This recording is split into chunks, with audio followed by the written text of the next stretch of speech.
Everyone thinks I'm crazy. So much talk, so little care. Yeah, I've been doing just fine lately. Rolling my eyes at the petty stairs. Even the man with the Bible doesn't know the answers, but I feel I'm almost there. Life is sweet with a sour taste. So, wir packen diesen Monat endlich das Projekt Flur an. Also hier seht ihr, wie er vorher aussieht. Also an sich in Ordnung, aber so ein bisschen rumpelig, und noch rumpeliger versteckt es sich hier hinter dem Vorhang. Hier haben wir nämlich den ganzen Kram versteckt, den man halt so nicht unterbekommt, den man aber einfach in der Wohnung hat. Hier seht ihr es nochmal von der anderen Seite. Ja, einfach ganz viel Krempel, Werkzeuge, Koffer, Bügelbrett, Motorradsachen, all sowas. Und wir fangen damit an, dass wir erstmal allen Krempel von dieser kleinen Kammer rausräumen.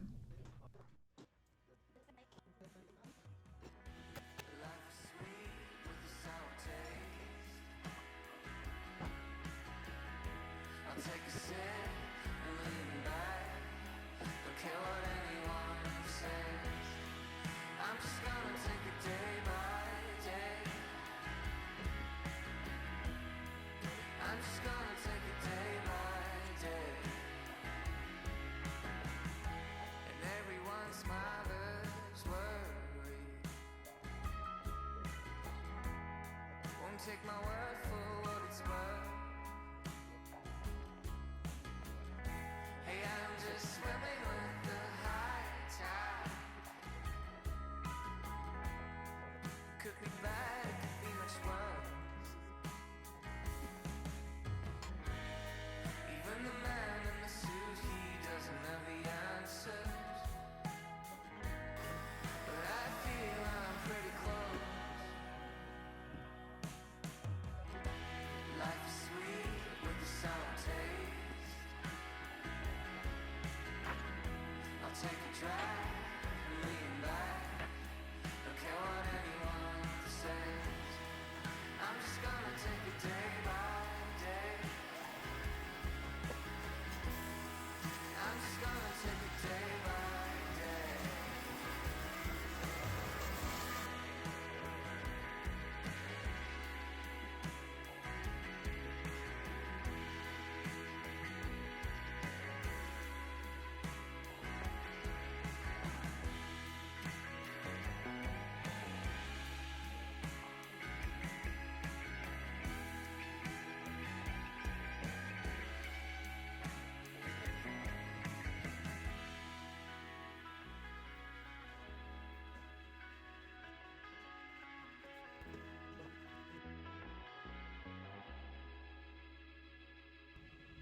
Jetzt ist der Flur leer und sauber, und dann können wir endlich den Teppich verlegen, den wir seit Dezember haben. Wir haben ihn erstmal testweise ausgerollt und dann so gut wir konnten zugeschnitten. Wie man sich vorstellen kann, ist ja nichts in der Altbauwohnung gerade. Aber ich denke, wir haben das gut hinbekommen, und die Dellen haben wir später dann auch noch rausbekommen. Mir ist schon wieder was richtig Blödes passiert, und zwar, ich muss mal ein bisschen ausholen. Kennt ihr das? Ich glaube, kleine Leute kennen das. Dass man halt mit so T-Shirt-Ärmeln vor allem immer so an Türklinken hängen bleibt, wenn man so zu nah dran vorbeiläuft. Das passiert mir relativ oft zu Hause, weil halt einfach der T-Shirt-Ärmel genau auf der Höhe ist von der Türklinke. Und mir ist es jetzt passiert, ich war spät dran und bin so richtig schnell die Treppen runter und wollte ganz schnell aus der Haustür rausgehen und hatte halt diesen Trenchcoat an. Und der war so komplett zugeknöpft halt hier, und bin so raus und merke dann, wie ich irgendwie so hängen bleibe, und so fliegt da irgendwie so ein Knopf auf die Straße, also vor der Haustür, und dann ist mir halt einfach der Knopf hier so abgerissen, weil ich halt hier hängen geblieben bin an der Türklinke, und jetzt habe ich da so ein kleines Loch. Guck mal, da sieht man das irgendwie anders. Ja, weil das so komplett so rausgerissen wurde. Also ich habe zum Glück den Knopf dann noch aufheben können. Der ist zum Glück nicht in ein Gulliloch oder sonst was gefallen. Das wäre auch nochmal mein Glück gewesen. Aber ja, jetzt muss ich das so reparieren lassen und hoffentlich kann man das so machen, dass man das nicht sieht, dass dahinter so ein Loch ist. Oh ja, sowas ärgert mich immer so richtig, richtig doll, vor allem wenn es halt mein geliebter Trenchcoat ist und der ist auch von The Row und tut dann nochmal ein bisschen mehr weh, aber ja, da muss man sich einfach nochmal drauf besinnen, dass das reparierbar ist und ein Gebrauchsgegenstand, aber ja, ich ärgere mich dann einfach immer, dass ich da manchmal einfach zu schnell irgendwo mich bewege oder so Sachen in Ruhe zu machen und ja, dass dann sowas passiert. Ja, also ich werde euch dann mal auf den Laufenden halten, wie das dann aussieht, wenn es repariert wurde. Das kann ich nicht, weil dann bin ich am Sonntag bis Mittag in der Tür. Das hat die auch schon lange gedauert.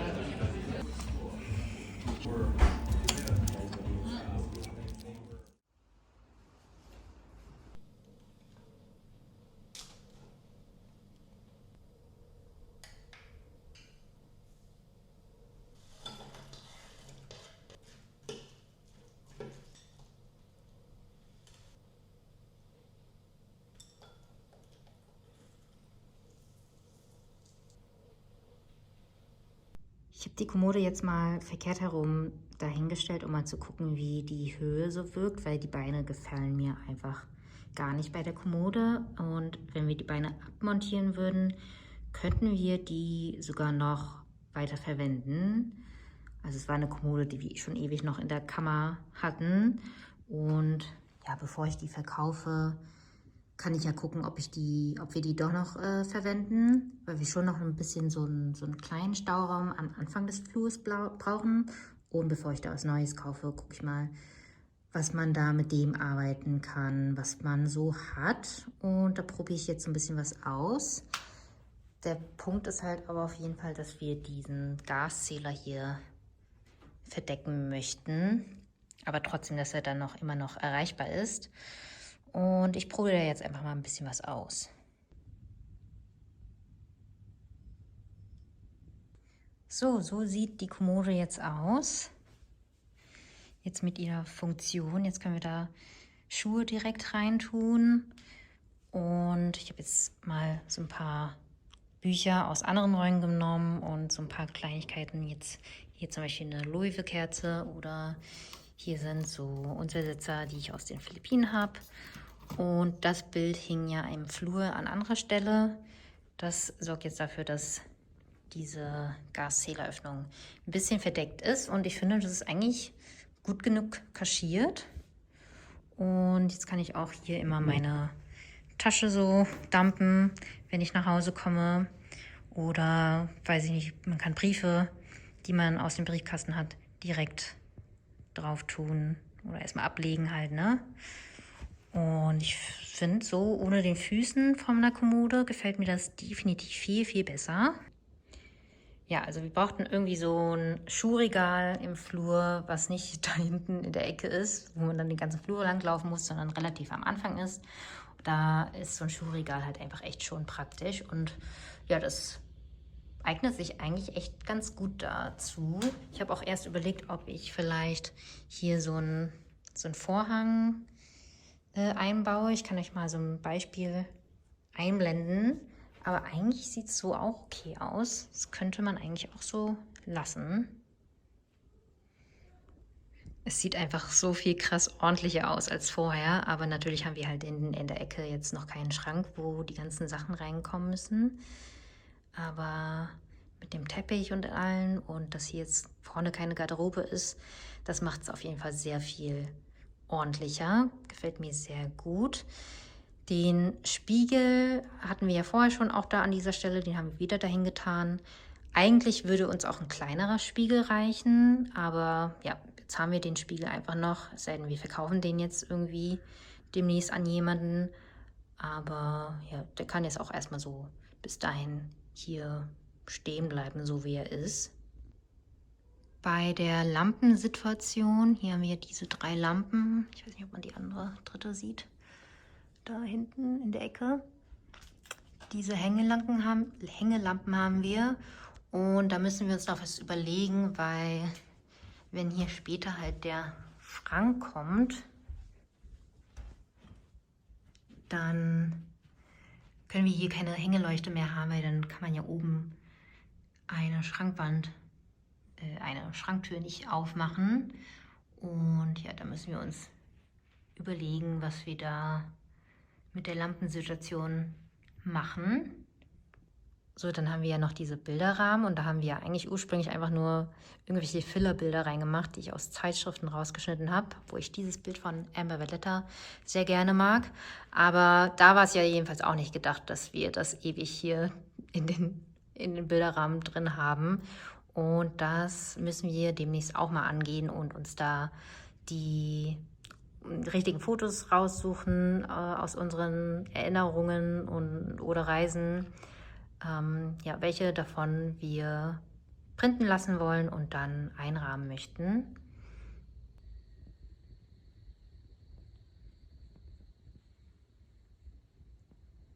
Ich bin ja ein Fan von Supplements, wenn sie denn zu einem passen. Und mein Lifestyle ist jetzt zwar nicht so perfekt, würde ich sagen, aber ich versuche immer so kleine Routinen im Alltag einzubauen, die mir einfach gut tun. Und bei Supplements greife ich tatsächlich seit Jahren zu Sunday Natural, weil die haben eine große Auswahl, gute Qualität und ehrlich gesagt finde ich das Packaging auch einfach schön. Und ganz, ganz früher habe ich bei denen auch so schöne Teetassen bestellt, die benutze ich immer noch. Ich probiere jedenfalls gerade die Kollagenprodukte von Sunday Natural aus und man sagt ja, dass mit dem Alter die eigene Kollagenproduktion so nachlässt. Und ja, ich bin fast 36 und da möchte ich das natürlich so ein bisschen unterstützen mit Kollagen, was ich dann zu mir nehme. Und da habe ich dann 3 verschiedene, nicht Sorten, aber verschiedene Formen von Kollagen ausprobiert. Einmal das Pulver, das neutrale, dann das Matcha-Pulver und die Kapseln. So, und bei Pulvern bin ich ja sehr, sehr picky, also auch bei Proteinpulvern. Da schmecken mir wirklich so ganz, ganz wenige Sorten. Also die meisten schmecken da einfach super eklig. Selbst wenn ich die mische in meine Joghurtbowl mit Früchten und Obst zusammen, schmecke ich das trotzdem raus. Und meistens finde ich das einfach super eklig. Und deswegen war ich halt hier bei dem geschmacksneutralen Pulver sehr, sehr skeptisch.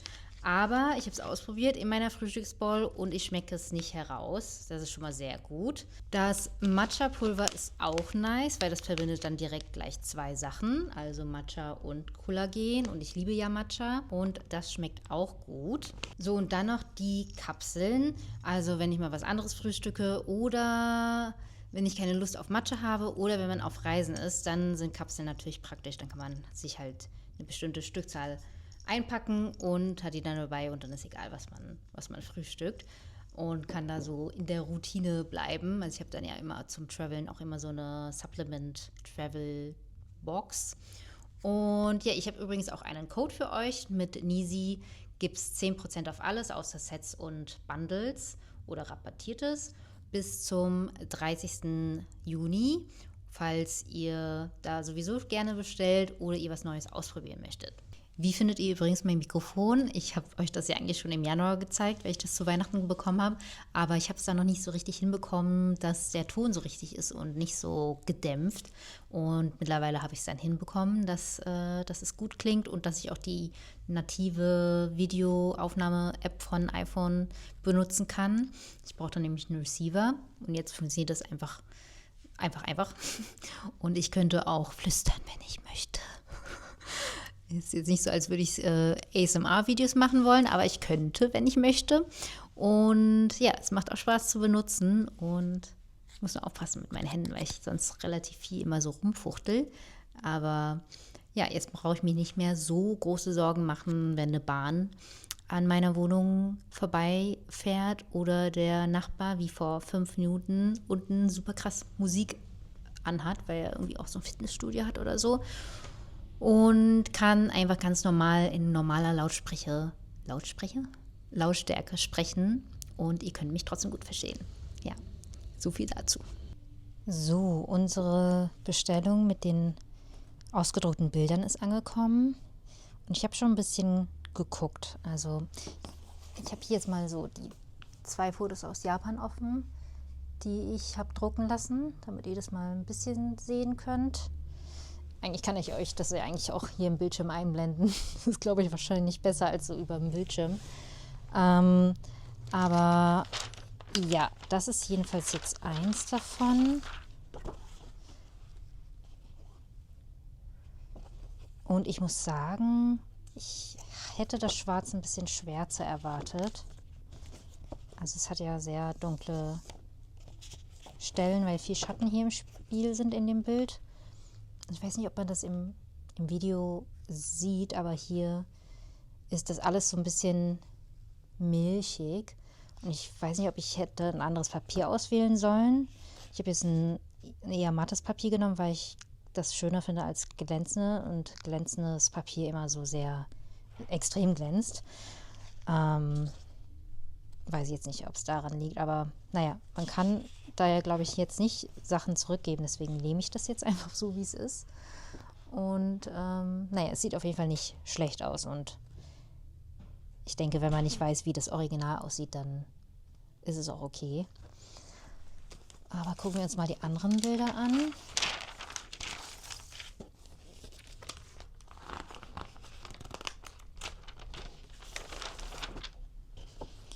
Das sieht schon mal ganz gut aus. Ich meine, das Bild hatte jetzt nicht so viel Schwarz. Das ist sehr schön geworden.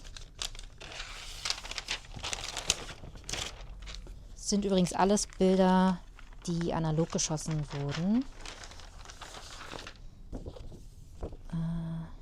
Das hier auch nochmal aus Japan. Das hier war von dem Roadtrip, den wir gemacht haben vor 7 Jahren. Oh mein Gott. 2019 halt. Und jetzt bin ich ganz gespannt, weil das Bild ist ein Schwarz-Weiß-Bild und es hat sehr, sehr viel Schwarz.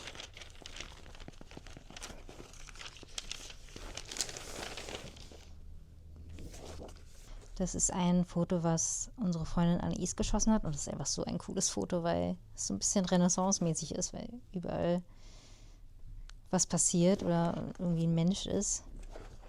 Ja, das ist ein cooles Foto irgendwie. Es ist eine schöne Erinnerung.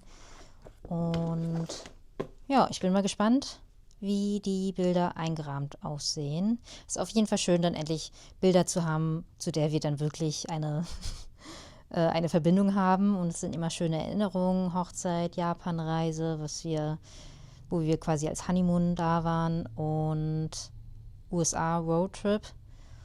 Und ja, ich zeige euch das dann mal, wenn die an den Wänden hängen.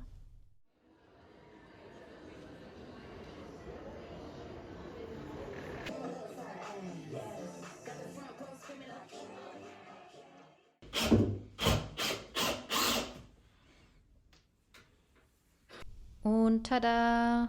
Das ist der fertige Schrank. Er steht. Und es sieht super gut aus. Also Johannes und ich haben da echt gute Teamarbeit geleistet am letzten Wochenende.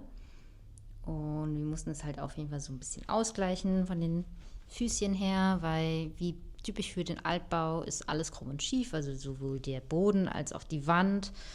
Und ja, wir haben es aber auch sehr, sehr einfach gehalten, weil wir haben erst überlegt, ob wir den Schrank auf so ein Gestellpodest drauf tun, also so mit so Holzlatten da so ein Podest bauen, wo dann der Schrank drauf kommt. Aber dann dachten wir, am Ende ist es halt wirklich nur so ein Schrank im Flur.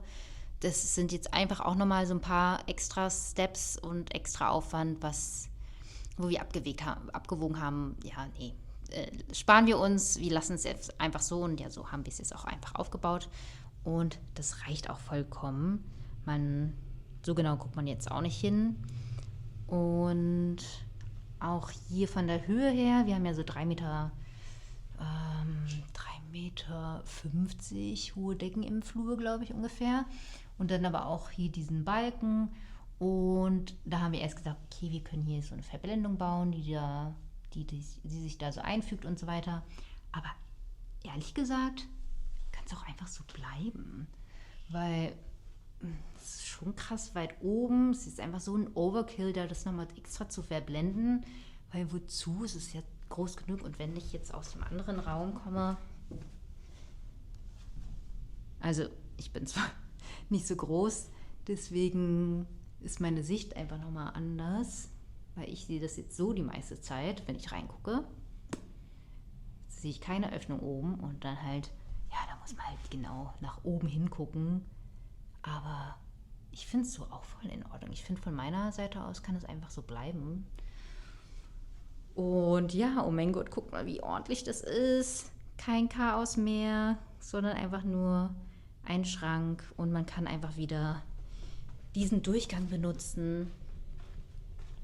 Ja, sehr, sehr happy damit. Und ich glaube, ich habe euch noch nicht die Bilder gezeigt, wie sie aufgehangen aussehen. Spiegelt jetzt übelst, aber ja, so sehen die Bilder aufgehangen aus. Finde ich auch sehr, sehr gut. Und ich habe ja erst bemängelt, dass das Schwarz nicht so richtig schwarz ist. Aber jetzt so aufgehangen, fällt das irgendwie gar nicht auf. Also das sah wo ich die Bilder ausgepackt habe, so viel krass milchiger aus. Ich weiß nicht, ob es daran lag, weil es so sonnig war, aber I don't know. So sieht es jetzt richtig, richtig gut aus. Es spiegelt wie sonst was, weil es sind einfach so die billigsten Bilderrahmen, die ich einfach seit Ewigkeiten hatte. Aber gut, das können wir auch ein andermal austauschen. Und hier ist das andere Bild, auch das spiegelt sich übelst krass. Aber was soll's. So wichtig ist es mir dann auch wiederum nicht. Ja, jetzt haben wir hier endlich schöne Bilder, die endlich auch was mit uns zu tun haben. Ja, so ist der aktuelle Stand vom Flur. Gefällt uns beiden echt so, so gut. Fühlt sich so richtig schön muckelig an mit dem ganzen Teppich und so. Und obwohl das viel, viel leerer und ordentlicher ist als vorher. Aber ja, ist ein schönes Gefühl. Und dann fehlen nur noch so ein paar Kleinigkeiten. Also einmal überlegen, was wir mit dem Spiegel machen. Dann muss ich die Vorhänge verlängern. Und dann müssen die Lampen noch ausgetauscht werden. Und dann würde ich sagen, sind wir soweit fertig. Ich will mit euch mal so ein paar Tabs durchgehen, die ich auf meinem Computer habe, mit so Sachen, die wir wahrscheinlich bestellen werden, die noch im Flur fehlen. Und ich glaube nicht, dass wir das diesen Monat noch schaffen, dass es erstens alles ankommt und dass wir das alles einbauen. Deswegen ja, gebe ich euch hiermit mal so eine kleine Preview eventuell oder ich kann euch noch ein bisschen nach eurer Meinung fragen und dann erledigen wir das hoffentlich im nächsten Monat. Aber ja, ich gehe mit euch mal die Tabs durch. Kurz bevor ich anfange, nur damit ihr euch nicht wundert, ich habe hier so Fehler am Bildschirm, weil ich es einfach nicht geschafft habe, meinen Laptop zur Reparatur zu bringen, weil ich den einfach dauerhaft benutze und deswegen lebe ich einfach die ganze Zeit mit so einem Bildschirmfehler. Ich glaube, das kommt hier von irgendeinem Kontakt oder so. Naja, wie auch immer. Das müsst ihr jetzt echt mal ignorieren und ich mache jetzt keine Screenaufnahme, das ist mir jetzt zu aufwendig, deswegen mache ich das jetzt einfach so mit abgefilmtem Bildschirm. Jedenfalls, lampentechnisch dachte ich, dass das eine gute Lösung für die Deckenleuchte ist, die wir hinten im Flur haben, also da, wo wir keine hängende Lampe hinhängen können, weil dann sonst der Schrank nicht aufgeht. Und wir haben ja insgesamt 3 Lampen, deswegen könnten wir das ganz hinten machen und auch ganz vorne am Eingang, wo man eh nicht sofort nach oben guckt quasi. Und ausgestaltet sehen die dann halt relativ schlicht aus, also kaum wahrnehmbar quasi von weiß auf weiß. Und angeschaltet, dann halt einfach ja, wie so ein rundes Licht. Und man kann auch die Farbtemperatur einstellen. Ich finde den Preis super. Und ja, ich glaube, das ist eine ganz gute Lösung. Was dann die Lampe in der Mitte betrifft, fände ich die ganz cool. Also ich wollte halt auch keine Lampen, die danach mal den Rahmen sprengen und irgendwie pro Lampe 300 Euro oder so kosten. Das muss halt einfach nicht sein. Und ich finde, da hat Zara Home eine ganz gute Auswahl. Und ich finde diese Lampe irgendwie ganz gut, weil die passt so zum Vibe, den ich im Kopf habe für den Flur. Halt ne, mit dem Cecil-Teppich, den Holzstuhl, den ich da immer stehen habe, mit dem Vorhang und so. Soll alles ein bisschen organischer sein und nicht ganz so fabriziert. Auch wenn Zara Home natürlich das komplette Gegenteil von dem ist, was es sozusagen ausstrahlen soll. Aber es passt auf jeden Fall optisch einfach zu meiner Vision, die ich da im Kopf habe. Und der Preis ist auch in Ordnung. Also tendenziell denke ich die Lampe. Ach ja, und ich wollte jetzt keine Lampe wie diese hier nochmal dahin hängen, also keine runde Papierlampe, weil hier haben wir halt eine. Im Schlafzimmer haben wir ehrlich gesagt auch eine Papierlampe, aber zumindest eine andere Form als rund. Naja, das ist jetzt oval. Das ist dann auch so ein bisschen geometrisch und im Schlafzimmer haben wir so eine ovale elliptische Lampe, wie auch immer. Und ich denke, das ist irgendwie, mal gucken, das passt irgendwie ganz gut und ich finde alle Lampen, die in Richtung, die so Lampenschirme haben oder was weiß ich, die sehen entweder sehen sie übelst billig aus oder sie sind übelst teuer. Und irgendwie finde ich nichts dazwischen und das ist das, was irgendwie am besten passt. Ja, okay, so viel dazu. Dann haben wir so Balken. Ich blende euch das mal ein, damit ihr das eher seht. Balken in unserem Flur. Und man könnte ja vielleicht so eine Wandkonsolen da oben an den Balken anbringen. Dann sieht es einfach auch nochmal ein bisschen hübscher aus. Hier bei Dekor gab es so ein paar Beispiele. Jetzt das finde ich eigentlich ganz schön. Oder bei Profi-Stuck. Ja, hier diese Variante zum Beispiel ist ganz cool. So, hier. Mal gucken, was Johannes dazu sagt, ob das irgendwie eine Schnapsidee ist oder ob das was sein könnte. Und zu guter Letzt das Thema Spiegel. Da habe ich jetzt hier 3 Kandidaten. Also wir haben ja den Spiegel da so angelehnt, den großen, den wir haben, aber eigentlich brauchen wir den nicht und eigentlich ist sogar besser, den Platz stattdessen für was anderes zu haben, wenn Johannes mit dem Fahrrad nach Hause kommt und so und das dann direkt am Anfang schon mal hinstellen möchte, vielleicht auch dauerhaft dahin stellen möchte, statt am Ende des Flurs. Dieser hier finde ich super cool vom Aussehen. Das hat halt dieses Vintage-mäßige, aber der ist von den Maßen viel zu groß. Also, ich glaube, der passt jetzt nicht so. Da habe ich 2 zur Auswahl, wo ich mich noch nicht ganz so entscheiden kann. Entweder nochmal einen gerahmten, also mit so einem Holzrahmen, der so ein bisschen tiefer ist. Oder so einen, der dann ganz flach ist und den man dann quasi nicht wirklich wahrnimmt, aber ja, halt da ist und praktisch ist und mit den abgefrästen, was auch immer, mit diesen Rändern, finde ich das irgendwie ganz cool. Vom Aussehen passt es dann wieder ganz gut zum Gesamtbild. Und ich finde, das sollte dann dahin, wo so ein bisschen über der Kommode, würde ich sagen, damit der nicht so random irgendwie über der Luft hängt, also so einfach auf einer kahlen Wand. Deswegen ist egal, dass dieser hier so tief ist. Aber ja, hier kann ich mich nicht so entscheiden. Was denkt ihr denn? Das sind so die Sachen, die ich so im Auge habe für den Flur, die noch fehlen oder die noch gemacht werden müssen. Aber ja, da werde ich euch auf jeden Fall auf den Laufenden halten, sobald die Sachen angekommen sind und wir die angebracht haben und so weiter, so wie immer halt. Und ja, ich habe euch ja den aktuellen Stand vom Flur gezeigt. Also wir sind schon ziemlich weit gekommen, sehr, sehr weit.